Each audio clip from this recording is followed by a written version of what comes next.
Without any प्रपार information Guwahati थका किसुमान बर' परियारत इभिकसन करातो आमार कारणे उचित নহয়। इलिगेल जुदि इयात थका होइसे तथापि प्रपार इनफरमेशन तो आगत দিব লাগিব মই ভাবো। কিন্তু ইয়াত কোনো प्रपार इनफरमेशन নাই इमिडिएटली ইয়াত इभिकसन करा होइसे। जोङो बर' जाथिया गावजों गाव माखासे खेथ्रआव ब्लेम होलायनाय नांलायनायखौ दोनथ'नानै माखासे जाथिनि फारसे जुदि जोङो अननाय दङब्ला बिथांमोननि फारसे सारमोना थाब स्टेप लायो आरो सरकारखौ स्टेप लाहोनो थाखाय थाब नारसिनो बेखौ आङो दैदेनगिरि सारमोननिसिम जेखि आफादानो जाया मानो बर'नि आर'ज गाबबाय।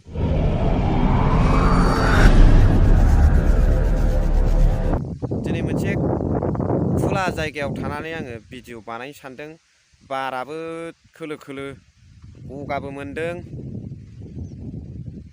खोनानो नारा एखमब्ला स' अब्लाबो अनलायनानै जोबजासिम नायलायदो गाइसमोन सारमोन रायजो राजा नोंथांमोन। Hello' everyone once again welcome back to the channel. दिनैनि गोदान भिडिअआव नोंथांमोन बयखौबो गोसो गोथारै बरायहरनाय थाबाय। लोगोसे आसा खालामदों इसोरनि अननायाव नोंथांमोन बयबो मोजाङैनो मोजां दङ। स' लोगोफोर जालागि दाजा एसामिस लेंगुवेजबो सोदेरफानाय जागोन गाइसमोन। भुल जायोबा निमाहा हो लेंगुवेजनि फारसे। दुखुनांथाव बाथ्रा दा बावैसो ससियेल मिडियायाव सोलिबाय थानाय माखासे बर' न'खरफोरा गुवाहाटियाव होखारजानानै दङ उइदाउट एनि एडभान्स नटिफिकेशन। बिथांमोना दा इभिकसन खालामजाबाय। जोबोद दुखुनांथाव बाथ्रा जों बर' हारिनि थाखाय। इलिगेल हायाव बा फरेस्ट लेन्डआव थादोंब्लाबो एडभान्स माखासे इनफरमेशनखौ इभिकसन खालामनायनि सिगां न'खरफोरखौ होखारफैनायनि सिगां हरग्रोनो हायोमोन इनफरमेशनखौ। नाथाय बिथांमोना जेबो एडभान्स नटिफिकेशन इनफरमेशन जेबो गैयालासिनो माखासे गोबां बर' न'खरफोरखौहाय होखार होसि खालामदों बुफाय बुसि खालामदों। जोबोद दुखुनांथाव बाथ्रा। बुरलुंबुथुर सेरफाङाव बर' हारिया गोदोनिफ्रायनो रायजो जाबोजेननाय बुंनो थाङोब्ला जोबोद गुदि आदि गुदि होनजायो आरो बेखौ जारिमिनाबो फोरमान होयो। थागिबि सुबुं जोङो बुरलुंबुथुर सेरफांनि जों बर' हारियासो आरो होखारजाबावदों। जोबोद दुखुनांथाव बाथ्रा। आरो खाथियावनो थानाय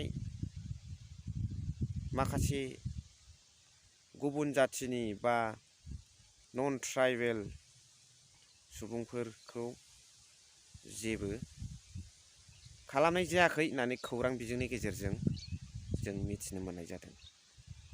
आरो जों बर'फोरखौल' मानो बे आंनि मोनसे बिराद गिदिर सोंथि आरो रायजो राजाफ्राबो बेखौनो सोंगोन जों बर'फ्राल' मानो दिनैनि दिनाव खारनो गोनां जादों गुवाहाटियावहाय।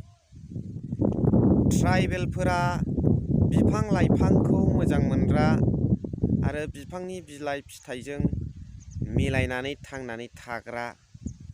बेनिखायनो ट्राइबेलफोरखौ गावसिनि जायगानिफ्राय होखारनांगौनि प्रश्नआनो फैया होननानै सोर दैदेनगिरिया बुङामोन?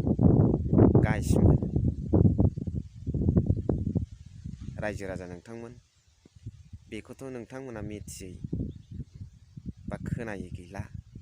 दिनैनि बाथ्रा नङा बे, एसे सिगां समनि बाथ्रा। बे रावखौ सोर दैदेनगिरिया बुङामोन।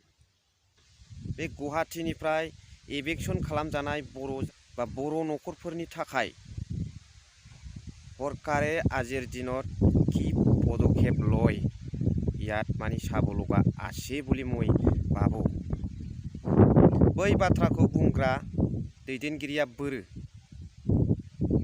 Who is that leader who said something like that particular speech?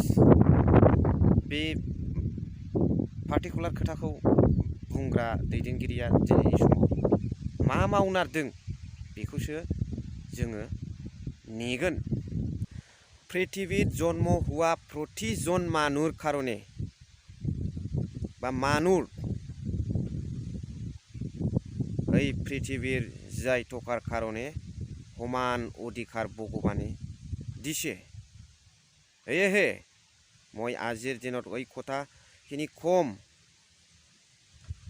Legal হওক বা ইলিগেল হওক, এডভান্স ইনফরমেশন বা এডভান্স নোটিফিকেশন ইয়াত দিব লগা আছিল, কিন্তু ইয়াত দুৰ্ভাগ্যজনক কোনো এডভান্স নোটিফিকেশন দিয়া নাই।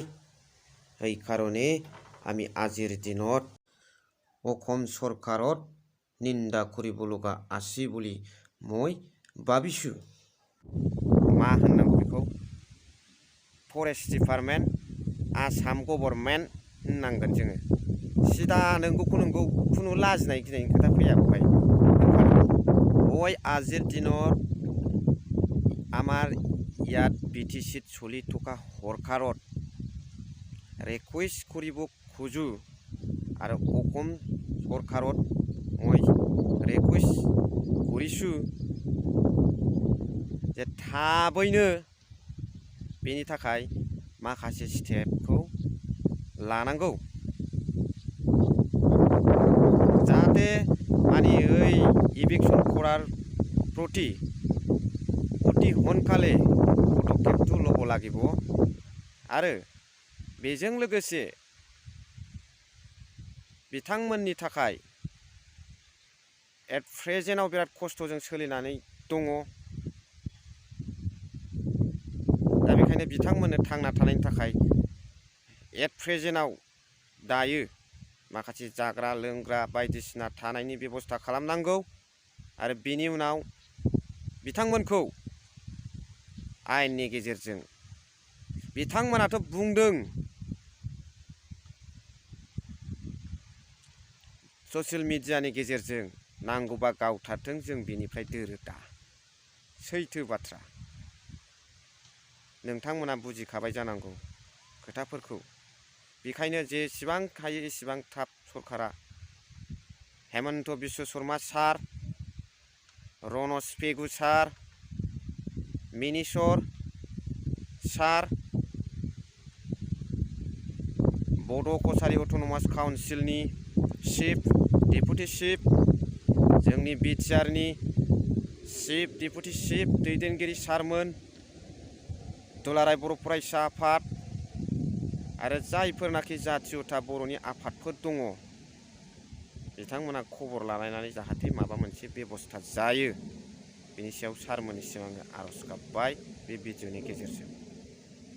किन्तु মই এই ধৰণত কথাটো কৈছোঁ যে উইদাউট এনি প্ৰপাৰ ইনফৰমেশ্যন গুৱাহাটীত থকা কিছুমান বড়ো পৰিয়ালত ইভিকশ্যন কৰাটো আমাৰ কাৰণে উচিত নহয়। ইলিগেল যদি ইয়াত থকা হৈছে তথাপিও প্ৰপাৰ ইনফৰমেশ্যনটো আগত দিব লাগিব মই ভাবোঁ, কিন্তু ইয়াত কোনো প্ৰপাৰ ইনফৰমেশ্যন নাই। ইমিডিয়েটলি ইয়াত ইভিকশ্যন কৰা হৈছে। মই আজিৰ দিনত অসম চৰকাৰত কম, আমি অসমত নিউলি सरकार गठन करार पिছত जेनेकुवा अहम सरकारे पलिसि बा स्टेप लय आमार बर'र प्रति जी पलिसिबिलाक व्यवहार करि आछे एइटु आमी राइज सकले बा आमी बर' मानुहजन सकले केতিয়াও ग्रहण नकरिब आरो आमी चाइ आछो এটা নহয় এটা ব্যবস্থা লয় বড়োর ওপৰত ক্ষতি করার কারণে চেষ্টা চলি আছে।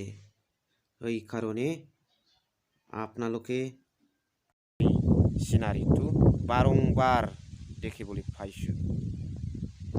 जों हसिख्राव बुंनानैथ' जेबो जाया, खिन्थु माखासे बुस्थुआ नैबे ससियेल मिडियानि गेजेरजों बुंनायाबो जोबोद खामानि होयो होननानै आं सानो आरो फोथायो। बेनिखायनो दिनै आङो जोबोद दुखु मोनदों। समान अधिकार गासैबो सुबुं माहारिया दिनै बे रोखोम अयनायखौ सुबुं माहारियानो सुबुं माहारिनि सायाव मावनायखौ जों सहायनो हाया मोनदों आरो। एथ' गोजांनाय बोथोराव गगा मोनलानाय दिनाव बिथांमोना सानसे साननैखौ बोरै हगार हरखो बिथांमोनासो मिथिसिगौ। जों बेखौ बुंनानै फोरमायनो हानाय नङा। दा बेखायनो बिनि सायाव सरकारा जाहाथे थाब स्टेप लायो, बेखौ आङो इनिशिएटिभ लायो, बेखौ आङो दिनै भिडिअनि गेजेरजों आर'ज गाबबाय। खिन्थु মানুহৰ প্ৰতি দয়া ধৰ্ম এইবিলাক থাকিব লাগে। যেন হওক মই সৰকাৰত বাৰম্বাৰ ৰিকুৱেষ্ট কৰিছোঁ যে ইয়াত বিষয় অতি সোনকালে स्टेप ল'ব লাগে। दा गुवाहाटियाव थानायखौ इलिगेल आयेन बिरोधि साननानै होखारदोंब्ला एसटिफ्राबो एसटि एरियायाव हाबनाय माखासे नन एसटि फेमिलिखौ इभिक्सन खालामनायनि खामानिखौ गभर्नमेन्टआ आखायाव लानांगौ। मानो लाया? लाथारनांगोन। बास बुस गैयालै सारमोन, रायजो राजाफोर आरो गासिमोन नोंगौ खोथाखौ सिदा बुंखानांगौ। गभर्नमेन्टनि फारसेयानो जा दुखुनांथाव मोनोना बेफोर जाथायखौ नुयोबा। जोङो बर' जाथिया गावजों गाव माखासे खेथ्रआव ब्लेम होलायनाय नांलायनायखौ दोनथ'नानै माखासे जाथिनि फारसे जुदि जोङो अननाय दङब्ला बिथांमोननि फारसे सारमोना थाब स्टेप लायो आरो सरकारखौ स्टेप लाहोनो थाखाय थाब नारसिनो, बेखौ आङो सारमोननिसिम, दैदेनगिरि सारमोननिसिम, जेखि आफादानो जाया मानो बर'नि आर'ज गाबबाय। थेंक इउ भेरि माच फर वाचिं। लाभ इउ अल। जै बर' हारिनि।